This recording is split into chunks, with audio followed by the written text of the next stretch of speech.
Hey babies, welcome back to Damieon After Dark. If you're new here, go ahead and hit that subscribe button, or if you're not subscribed yet and you're a frequent watcher, why are you not subscribed yet?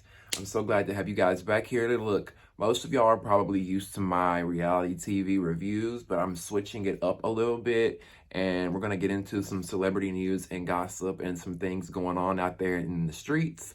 And for those who don't know, or maybe those who have followed me before YouTube, you know I have a podcast.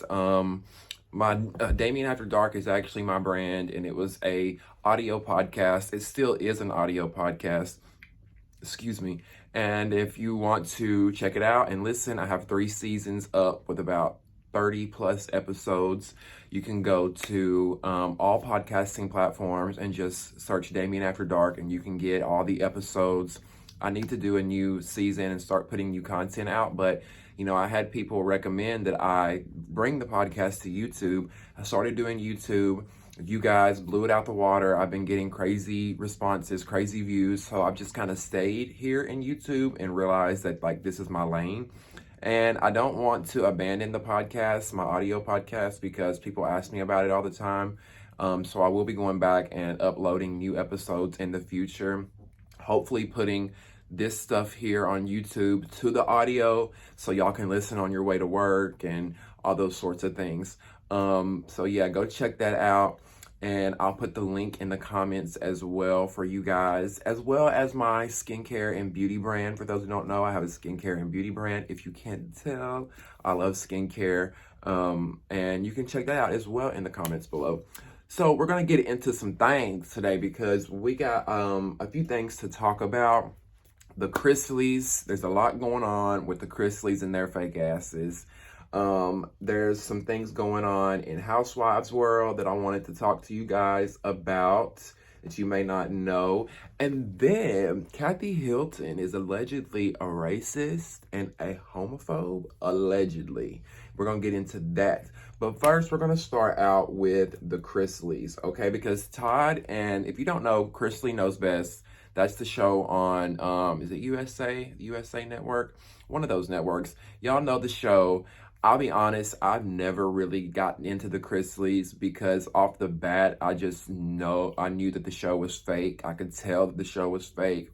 I've got a good eye for reality TV, and I know when stuff is authentic and when it's not authentic. And I could just tell from the beginning that they weren't authentic and they weren't living their real lives. We're going to get into why they're not living their real lives and what is going on with them, all right? So they're in hot water, right? For those who don't know, they actually are in a really serious federal case right now, or lawsuit. I want to make sure I'm saying this right. But they about a year ago, maybe a year and a half ago, they were pretty much accused of evading taxes and operating a conspiracy to defraud banks by making it to appear that they were wealthier than they were.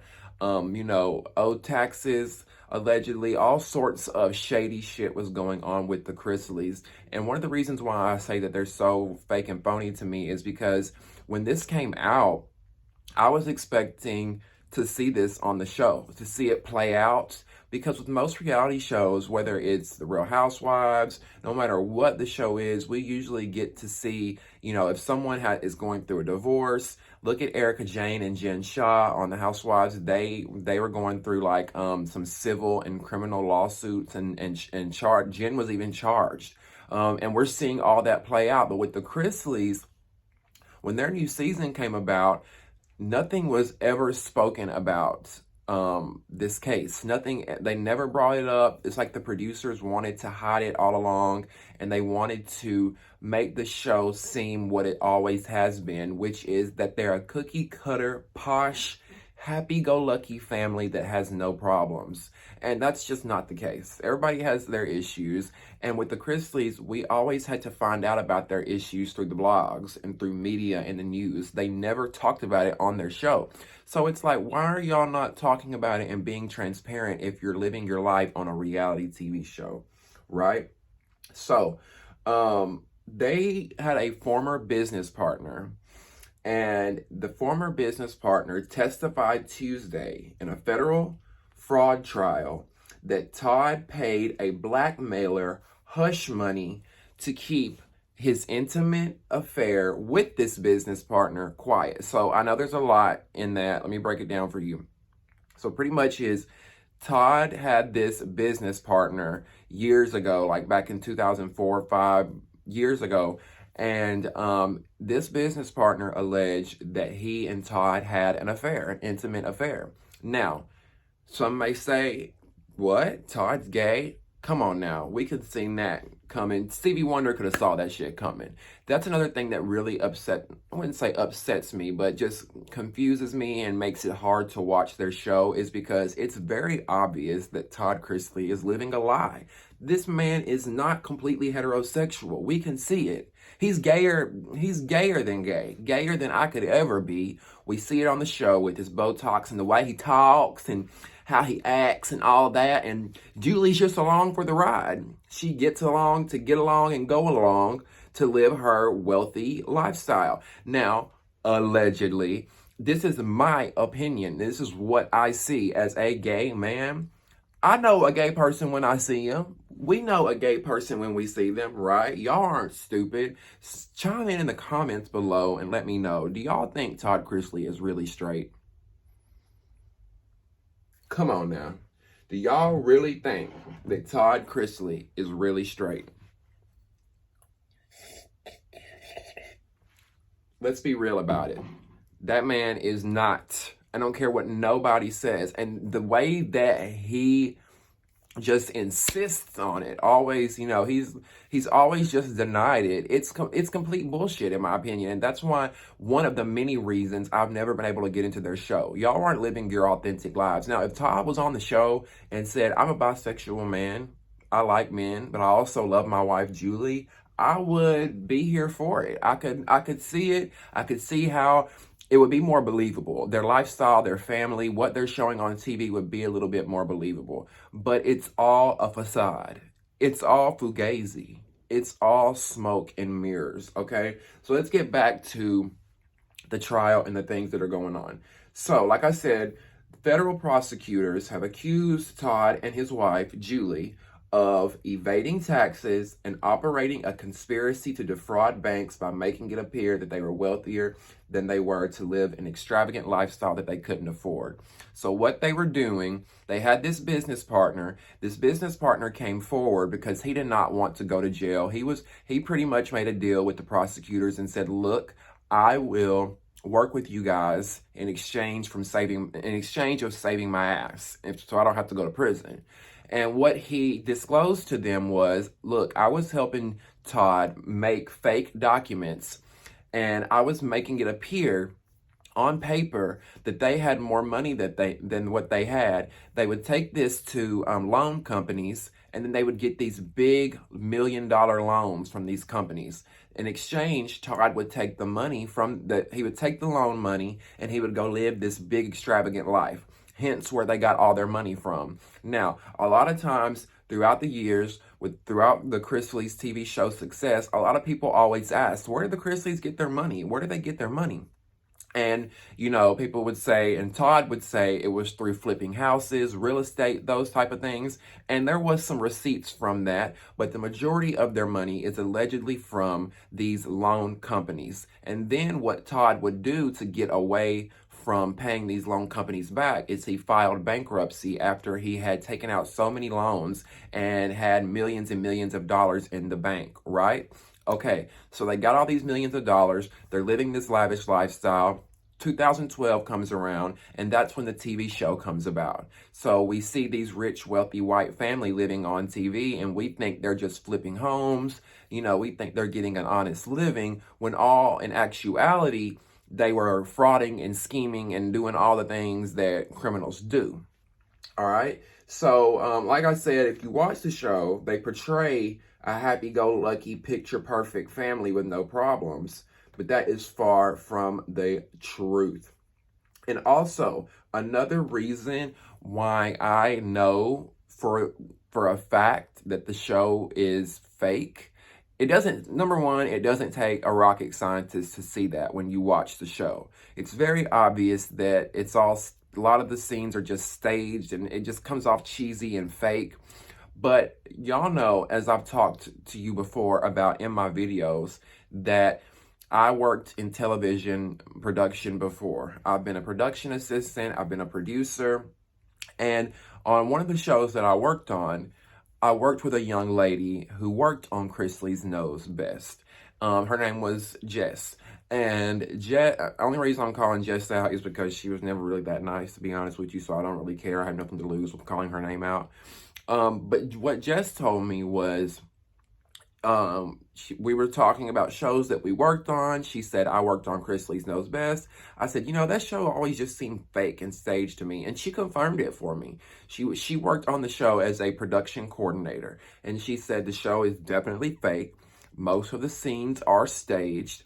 A lot of this stuff is just fake. Now, she never came out and told me any of the fraud or anything like that. This is all alleged, and this is all happening in courts. So blogs aren't just reporting this, even though this is coming from the source is the insider. But this is also going on in federal court right now. So Jess disclosed that to me, of course, but I always knew it. It was very easy to see. But back to the scheming, when the banks caught on to what Todd and them were doing, the Chrisleys filed for bankruptcy, walking away from $20 million in debt. And the couple went on to hide the money from the IRS. So you think about when me or you goes out and get a loan because we need to cover our rent for the month. We may go, loan $500, $1,000. They borrowed $20 million over the span of, I don't know how long.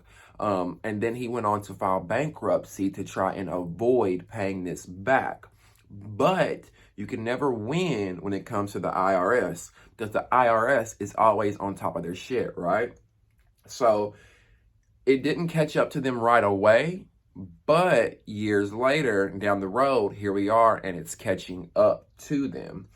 So Braddock, that's the guy's name. Let me get his full name.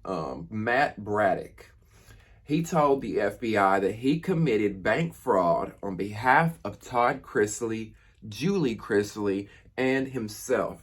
And he said that he had feelings for Todd even after their extramarital affair ended. So while he and Todd were scheming and he was making these fake documents, which he said he made on Microsoft Word, wasn't like he was some computer genius. He just put check stubs and bank statements into Microsoft Word, edited it up, and gave it to Todd to go take to these loan companies. And I guess Todd thought, since Matt was doing this for him, that his hands were clean. I don't know. I guess he's that stupid. But those feelings that he had developed when the two confided in each other during the affair. Those feelings, which developed when the two confided in each other during the affair, played a role in why Matt was willing to commit fraud on Chrisley's behalf. So he developed feelings for Todd while he was doing business with them, and that's why it was so easy for him to go and commit these crimes. He was pretty much dick dumb, if we're gonna put it in our terms so we can understand it, right? Him and Todd had some stuff going on. He was feeling Todd. He was feeling crazy about him. The sex was good, I guess. So he wanted to help Todd in any way that he could. So that's where the whole committing fraud, scheming, all that shit came into play. He testified. Now, keep in mind, this is not just hearsay. He testified in court and said this under oath in order to avoid prison time. Now, he was given immunity from prosecution, as I just said, and he admitted to creating fake documents and submitting them to banks for financial gain. He also admitted to sending emails and making phone calls impersonating Todd Chrisley with Todd's knowledge. So he was on the phone with the banks. Todd had him doing all the dirty work, creating the documents, making phone calls. The only thing Todd probably had to do was show up in person and probably collect the money. He probably didn't even have to show up in person because, in this digital era, you're able to go online, send your loan application in, send your documents in, put your routing information in, they send you the money. So let's fast forward to 2012. Matt and Todd have a falling out, and they haven't spoken since Chrisley locked him out of the office and threatened to have him arrested. So I guess they had some sort of falling out. They had some sort of altercation after things went sour. I don't know if the sex wasn't good anymore. I don't know if Julie found out they were fucking. I don't know what happened. But Matt became vengeful, of course. He became vengeful when Todd pretty much cut him off and was like, look, we're done doing business. We're done fucking. We're done doing everything.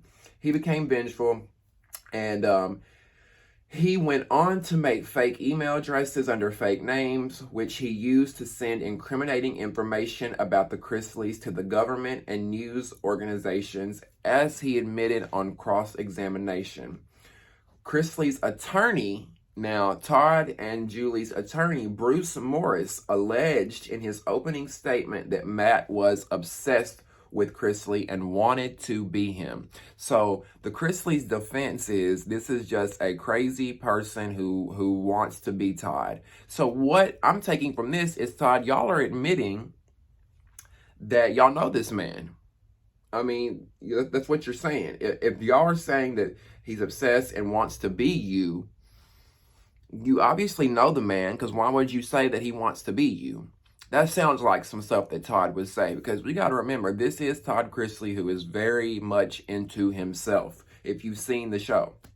I haven't been a fan of the show and watched it a lot, but I've seen episodes, and I know you don't have to watch a lot to see that Todd is very into himself and just very gay. So where are we at? All right, so Matt denied that was the case, and he said that he and Todd was in an intimate relationship. He was very adamant about this. Todd publicly addressed the rumors about his sexuality in the past. Of course, like I said, he denied that, and in order to be offended by those accusations, he said in a 2017 interview, "It would be mean that I don't agree with someone being gay. I'm flattered that people think I can get laid on both ends, so that doesn't bother me." Todd said that in an interview. "And my wife is certainly flattered that as many men want her husband as there are women." Listen, Todd and Julie are not having sex and in some hot and spicy romance. Julie just loves her. She probably loves her family. She probably doesn't want to go through public humiliation. And most importantly, she loves all the lifestyle that she's got. Who wouldn't love that lifestyle?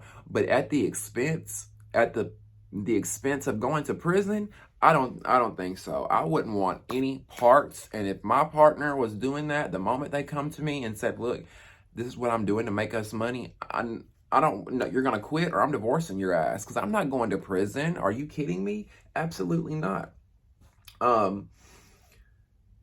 So Matt testified Tuesday that he didn't want to be speaking about his affair publicly, and that his relationship with Todd was the first time that he had ever been with a man.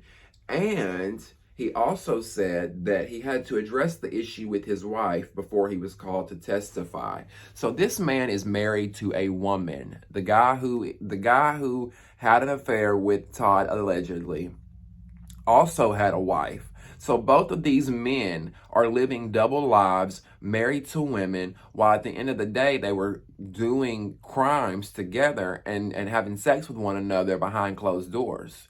And it's like, some people would say, "Oh, well, how do we know this is true?" This is why I'm saying allegedly. But if you put your thinking cap on and you use your brain, it all makes sense. These two men, and actually the crazy thing about it is, I remember on one episode of their show that I watched forever ago, Todd and Julie had another friend couple that was almost just like them. The wife was really pretty and just very Betty Crocker looking-ish, and the man seemed like he was gay as well. Like, this is a common theme in the South. A lot of, and not even just in the South, but a lot of these men, specifically middle-aged and older men who don't live in the times that we younger guys do, or we can be ourselves openly. A lot of these middle-aged and older men, they are scared to be themselves. They're used to growing up in the 60s, 70s, and 80s where being gay was a bad thing. And they have lived this life for so long. And I totally believe this 100%. Now, listen, I'm not wishing bad on anybody. I don't want to see anybody go to prison, lose everything, all that shit. I really don't. But as I said in the beginning of this video, it's very evident that the Chrisleys have been living a lie for the longest time, because in what world, in 10 seasons of your reality show, we see none of your issues? It's just always happy-go-lucky shit. And I've always found it hard to believe. Now, like I said, when this whole fraud stuff came out and them owing the IRS and all that, we were expecting, or I was expecting, to see it play out on the show, and it never did. So it showed me that, you know, it's all a big lie. And most importantly, in this whole trial, Todd and Julie's attorneys admit that a lot of the show is fake. Of course, they're going to admit that to help their case. It would only be smart. A smart attorney would use that as well, and tell the truth that, look, my clients are telling the truth. All this extravagant wealth that the show is portraying, it's a lie. My clients don't have that. The whole show is fake. Yada, yada, yada, yada. However, I did read that they have made close to $6 million, or maybe more than that. I think it was $6 million over the course of the years of doing this show. And they failed to pay $500,000 to the IRS in payments, in money that they wanted. They didn't pay that either. So now the IRS is coming and they're knocking, and Uncle Sam wants his money. And to me, I'm looking at the Chrisleys like, is it worth it? Is the cars, the money, the clothes, and all that shit really worth going to prison? Because Todd, you and I know, if you go into the big house, they're gonna love you in there, Todd. They're gonna love you. The way you walk, talk, sashay, all the above. And I'm just saying, because I know as a gay man myself, prison ain't for us, baby. We're gonna be fighting every day, right? No. I don't know. What do y'all think about this? I need to hear from y'all in the comments below.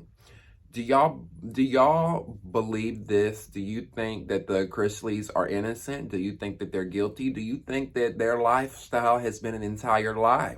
Or do you feel like Todd's been earning an honest living and this is all a big misunderstanding, and that this person that's come forward is telling a lie?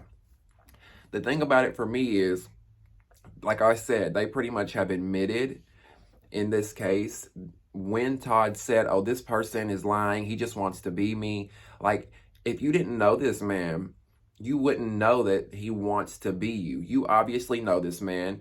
I'm sure this man has enough evidence, or he wouldn't be trying to strike a deal and coming forward with all this information if he did not have something to back it up. There has to be documents. There has to be proof, pictures of these two hanging out in the past. There's obviously something there. Look, I don't want the man to get thrown away into prison for the rest of his life. But if you did the crime, you got to do the time, baby. I mean, if me or you at home go out here and do this, $20 million, $20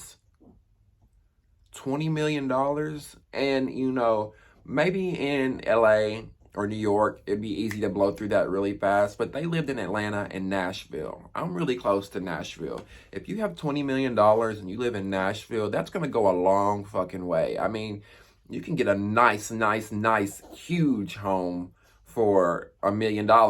I mean, even where I'm from here, even in the South, period, we all know homes are nothing like they are in California.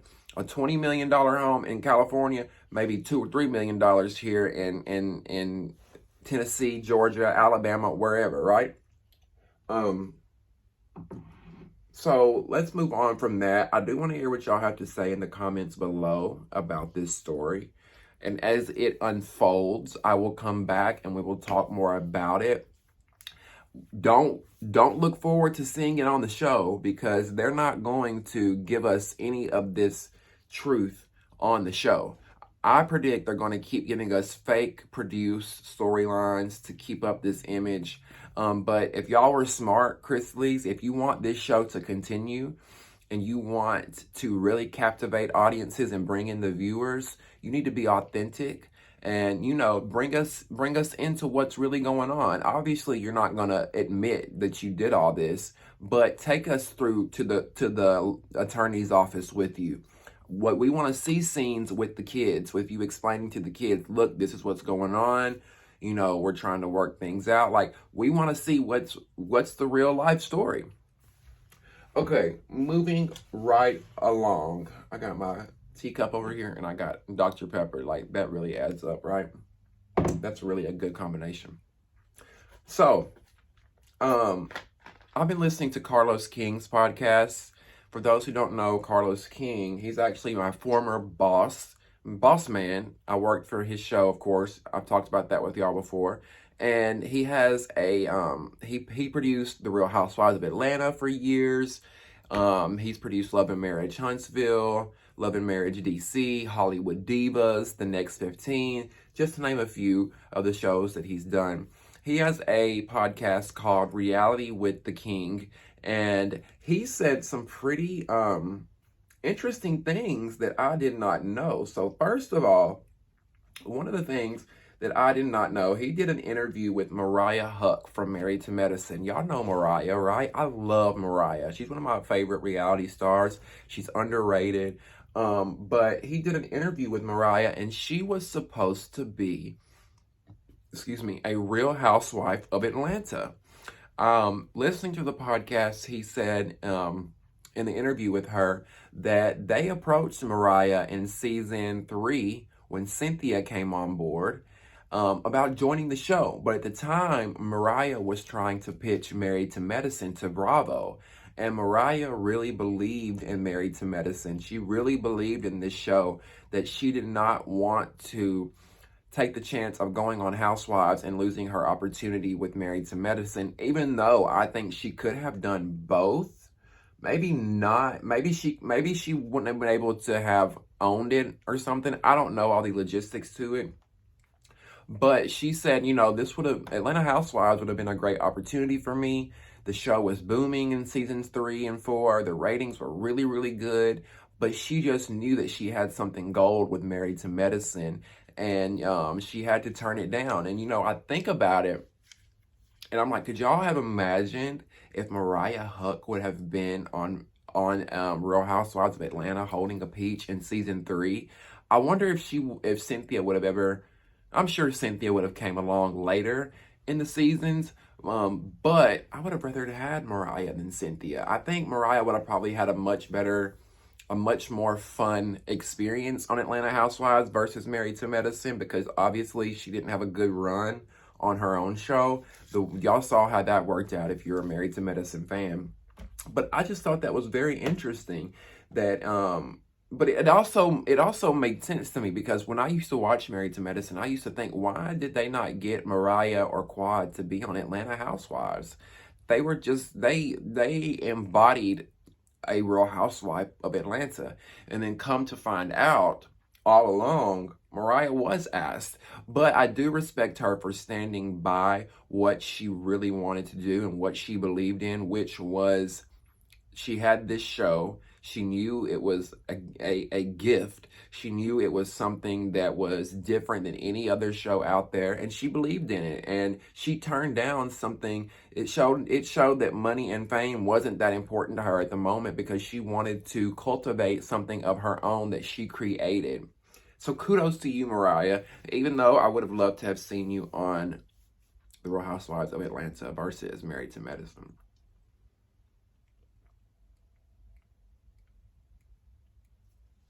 I'm sorry, y'all. I'm very thirsty. Also, another thing that I learned in that podcast was that Carlos King almost produced The Real Housewives of Dallas. I know a lot of y'all probably aren't Real Housewives of Dallas fans. It got axed and canceled after season 5. But I feel like Carlos said that they called him to come produce the show after season 1, but he wanted to bring his whole producing team on board to do the show. And Bravo really only wanted Carlos. They wanted to have their own production team and bring Carlos in, but Carlos wanted to bring his crew in and do the show. And I guess they didn't want that to happen. I'm getting hot. I have to take this off. So I guess he declined to do the show after that. But I'm thinking, had Carlos done The Real Housewives of Dallas, imagine the success that it would have been today. Because for those who don't know, Carlos King is a lot of the reasons why we have the magic that we do, or we had the great seasons and moments that we had on The Real Housewives of Atlanta. He produced like 8 seasons, I believe, like seasons 1 through 8, 1 through 9, something like that. But I thought that was another interesting fact that he brought up on his podcast, that he almost produced The Real Housewives of Dallas. Had he gotten to produce that, they would not be canceled on season 5. Mark my words, that show would still be going strong because that man knows how to produce television, without a doubt. Okay, moving on. Oh, and speaking of Housewives of Atlanta, the ratings are as low as they've ever been. Have y'all noticed that? Have y'all seen the news about the Real Housewives of Atlanta? So they went from being the highest rated show on Bravo, at one point bringing in 4 or 5 million viewers a week, to now they literally hit their lowest rated episode ever. And I think it was like episode 3 or 4, they had like 700,000 viewers. Now, some of you God, I can't stop burping. It's this Dr. Pepper.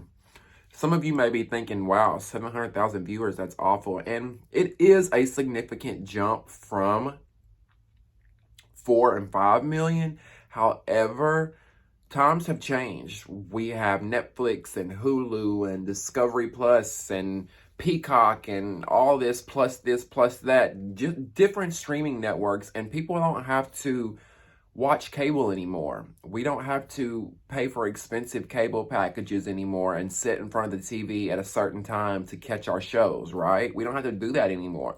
So people aren't watching TV, or they're not watching cable TV like they used to. So of course the ratings are going to be down, because I don't think they're counting streaming and recordings and all that anymore. But now Bravo's highest rated show, I think, is Beverly Hills Housewives, if I'm not mistaken. Maybe that's the highest rated Housewives show, but I think maybe actually it might be Below Deck, because I think Below Deck does really well for Bravo. I don't watch that show too often. I watched it a little bit, but I'm more of a Housewives connoisseur.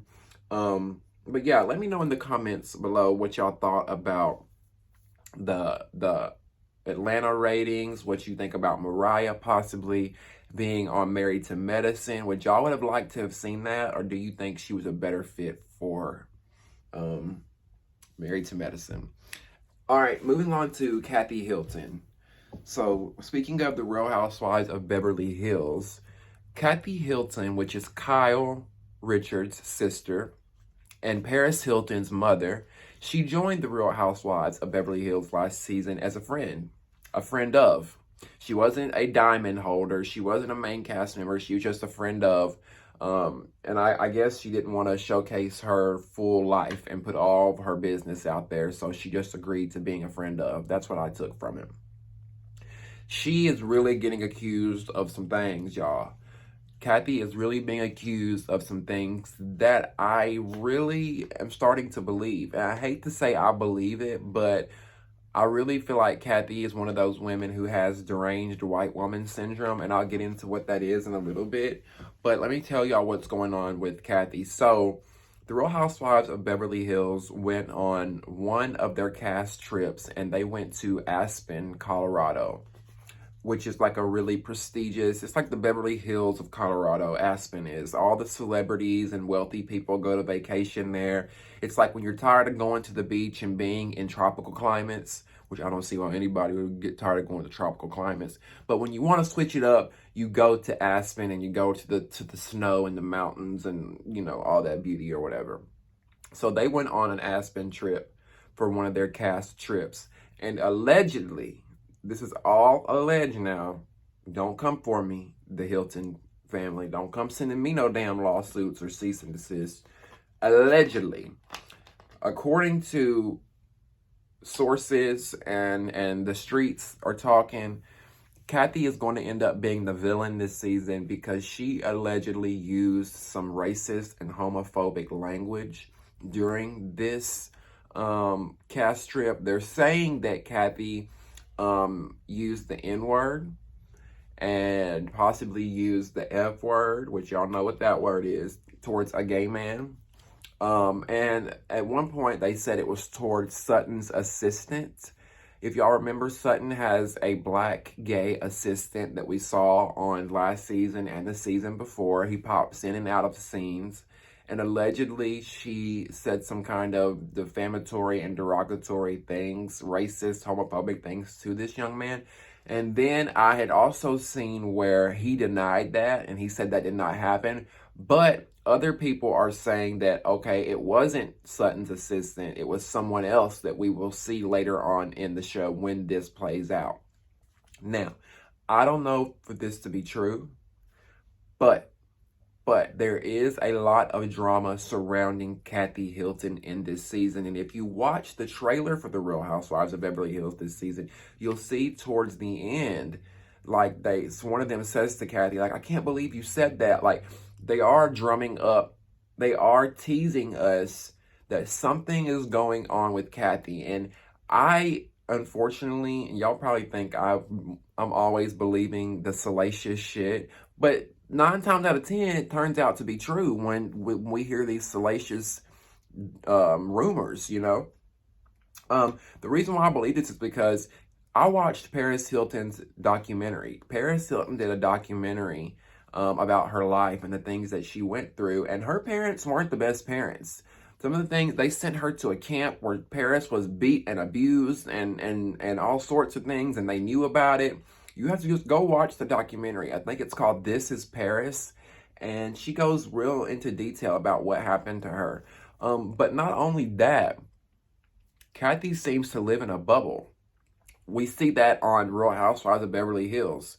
She's really ditzy. She's just not, she's a Hilton. I mean, let's be real. She has lived a life of wealth and privilege her entire life. She probably doesn't even have to walk, barely. I mean, if someone could breathe for her, I'm sure they could. Like, this woman has never really had to deal with any problems. Like, me and you at home, we have to go pay bills, you know, go to the grocery store, drop our kids or our pets off to play. You know, Kathy's never had to do any of that. And a lot of those things, if she had to do it, would be difficult for her. If Kathy Hilton had to go out and pay a bill tomorrow, she'd be clueless. So it's not foreign. In my opinion, it's not foreign territory for Kathy to be closed-minded, in my opinion. For her to see a black man walk past her and her probably grip her purse and feel threatened. You know, I'm sure Kathy's had plenty of gays around her because, you know, the gays do the hair, we do makeup, all that good stuff. But at the same time, it's not foreign or it's not taboo, in my opinion, for her to use this kind of language or have this sort of mindset, because Kathy Hilton has probably been able to get away with any and everything that she could all her life. Now, all alleged, of course, like I was talking about, this whole story may have never happened. We may watch the whole season and nothing ever happen and she may be vindicated. However, I would not be surprised because she gives me deranged white woman syndrome. And what I say and mean about deranged white woman syndrome, there are white women in this world, I've encountered some before, who are perfectly normal and sane, and they have a moment where they lose their fucking minds. Kind of reminds me of that movie Get Out in a way. Y'all know what I'm talking about. That's what Kathy kind of reminds me of. Like, to the public, to the television cameras, to when guests come over her house. She's probably very Betty Crocker, but when she hasn't took her Lexapro, when she's not on her cuckoo medication, and someone pisses her off or does the wrong thing, I see her having deranged white woman syndrome to where she just loses her fucking mind and says whatever she wants to say and does whatever she wants to do because she's Kathy Hilton and can get away with it. I mean, am I the only one that feels that way? Chime in below. Y'all know I love to conversate with y'all. I've been trying to reply back to all my comments in the videos, but I need to know from y'all. Like, do y'all feel the same way? Do you believe these allegations against Kathy Hilton with the upcoming season of Real Housewives of Beverly Hills, that she said some of these defamatory, derogatory things towards people? I think her own sister feels some type of way. Now, I will say I heard that Garcelle said that her and Kathy are cool. So if Garcelle is cool with Kathy, maybe that's the only reason I'm giving Kathy the benefit of the doubt, because Garcelle, being a black woman, I'm pretty sure she would not be friends or cool with a white woman who has used racist language. Unless she didn't hear it and she's giving Kathy the benefit of the doubt. But we're going to find out as the season progresses. The Real Housewives of Beverly Hills is airing right now. If you want to catch up on the season and watch along with me, and we'll see what happens. I'm just reporting what is in the streets. We don't know for it to be true. I'm just reporting what is in the streets. So y'all don't come for me, okay? And I'm giving you my opinion on whether I believe it or not. But I gotta wrap this video up. We're at like 41 minutes. It's getting late. I got some things to do in the morning. I got some work to do. It's been fun. I hope you all enjoyed this video. Let me know in the comments below what you think about the Chrisleys and all their legal drama. Do you believe them? Do you think they're guilty? Are they not guilty? What do you think about Mariah Huq possibly have once being a peach holder on the Real Housewives of Atlanta? Do you think she should have been on the Real Housewives of Atlanta, or did you like her better on Married to Medicine? Also, how are you feeling about the Real Housewives of Atlanta ratings? They've tanked. They've gone down. Do you care? Do you not care? Do you think it's a good thing, or do you think it's a bad thing? And then let me know what you think about this Kathy Hilton situation. I would love to know in the comments below. I love y'all so much. My lips are dry. I appreciate you for watching. I appreciate the support. If you like these types of videos, let me know. Because I kind of want to do more gossip and celebrity news versus just doing reviews. I'm going to keep doing reviews for y'all because I know y'all love them. But yeah, I'll have a new review up for Bad Boys LA on Sunday. I love you guys so much for watching, and I'll see you next time on Damieon After Dark. See ya.